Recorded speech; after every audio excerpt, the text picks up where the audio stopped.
আজকে 17 নভেম্বর 2025। আজকে শেখ হাসিনা সহ অন্যান্যদের গণহত্যার বিচারের রায় প্রকাশিত হবে। আমি আজকে হাইকোর্ট যাচ্ছি। এখন বাজে সকাল 9:38। আমার একটা অ্যাফিডেভিট সাইন করতে হবে। তো এখন আমি বিজয় সরণির উল্টা দিকে ফ্লাইওভার দিয়ে এখন আমি তেজগাঁ রোড শহীদ তাজউদ্দিন আহমেদ সরণিতে এসেছি। কাকরাইল দিয়ে মৎস্য ভবনের সামনে ঘুরে হাইকোর্টে যাব। তো এখানে দেখছি যে গাড়ি ঘোড়া যাতায়াত সবই স্বাভাবিক। ঢাকা শহরে সবাই বের হয়েছে অফিস টফিস করার জন্য। তো স্বাভাবিক যাতায়াত চলছে। আমি দেখি সামনে গিয়ে আরো দেখে আমি জানাবো। পুরাই জ্যাম। এখন অনেকক্ষণ জ্যাম কাটিয়ে এখন আমরা এগোচ্ছি।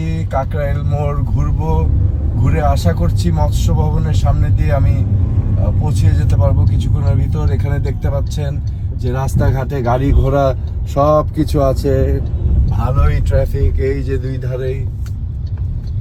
এখন আমরা মোড় ঘুরে যাচ্ছি, আশা করি পৌঁছে যাব সময় মতো। আমার টার্গেট হচ্ছে 10টার মধ্যে পৌঁছানো। সো দেখা যাক। ওকে, সো আমরা এখন হাইকোর্টে চলে এসেছি। এদিকেও রাস্তাঘাট স্বাভাবিক, গাড়ি ঘোড়া সবকিছুই চলছে। এই যে এখানে হাইকোর্টের সেকেন্ড গেট মনে হয় এটা। এখানে অ্যাডমিনিস্ট্রেটিভ অফিসগুলো আছে। তো আমার কাজ এখানেই। তো আমি আশা করছি সামনে ঘুরে এখানে এসে আমার কাজ কমপ্লিট করে আমি বাসায় চলে যাব হয়তোবা।